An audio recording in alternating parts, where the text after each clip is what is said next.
What up, what up, what up? It's your man Marquivas Nias with another Retro Rewind. And this episode, we're going to talk about a Sega CD game that was very dope. I know that the Sega CD fell short in general, but this game was worthy. Today, we're taking flight with one of the Sega CD's greatest hidden gems, SoulStar. If you really wanted to see what Sega CD add-on was capable of, SoulStar was the game to play. Released in 1994 by Core Design, the studio that would later create Tomb Raider, SoulStar pushed the Sega CD hardware further than almost anyone thought possible. The story puts you in the cockpit of the Aggressor, an advanced morphing combat craft piloted by Burke Hammelmelt, one of the last surviving cryo commandos.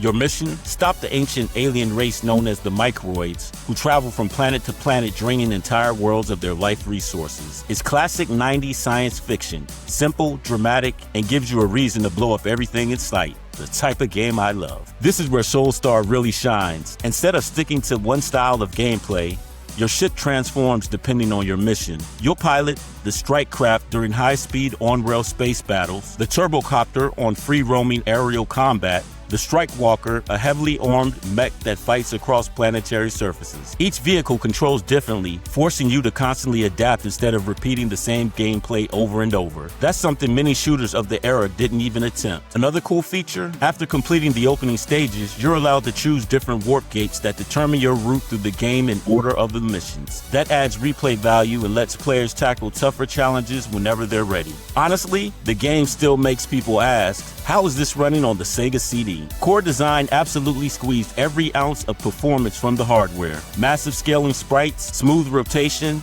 huge bosses, fast frame rates, detailed environments, everything feels like an arcade experience. SoulStar was incredibly impressive. Then there's the soundtrack. Because this was a Sega CD game, you're treated to full CD quality music instead of cartridge audio. Composer Nathan McCree delivered an orchestra cinematic soundtrack that makes every mission feel like you're starring in a space opera. It's dramatic, epic, and honestly one of the best soundtracks of the entire Sega CD catalog. So why didn't more people talk about SoulStar? Unfortunately, it arrived late in Sega CD's life. By 1994, gamers were already looking ahead to the Sega Saturn and Sony PlayStation. The Sega CD never reached the popularity Sega hoped for, meaning incredible games like SoulStar simply didn't get the audience they deserved. It's a reminder that sometimes amazing games get buried because of the hardware they launch on, not because of their quality. Looking back today, SoulStar remains one of the finest examples of what talented developers could accomplish with limited hardware. If someone ever tells you the Sega CD only had FMV games, show them SoulStar. It's challenging, it's gorgeous, and nearly 30 years later,